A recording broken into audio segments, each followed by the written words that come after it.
Gusto mo ba na siya ay mababaliw sa iyo ng sobra-sobra at ikaw lamang ang mamahalin niya habang buhay, malayo o malapit man kayo sa isa't isa? At kahit anong busy niya at kahit ano pa ang gawin niya, ikaw lang palagi ang first priority niya. Basta gawin lamang itong ituturo ko sa inyo ngayon na ritual na buo ang loob at tiwala mo. Pwede ito gawin sa kahit na anong araw o oras na gusto mo. Ang gagawin mo lamang, kumuha ka ng kahit na anong kulay na panulat at isulat mo sa palad mo ang pangalan at apelyido niya ng isang beses.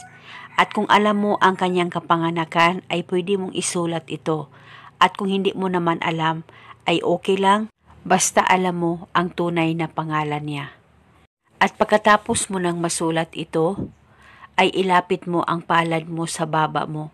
At ibulong mo lamang ang mga salitang ito sa pangalan niya dyan sa palad mo.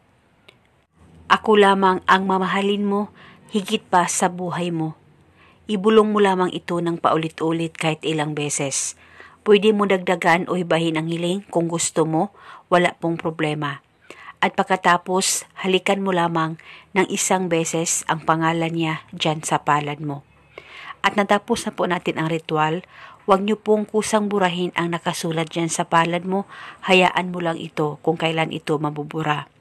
At kinabukasan, pwede mong ulitin ang ritual sa kahit na anong oras na gusto mo, pwede mo rin ito gawin bago ka matulog.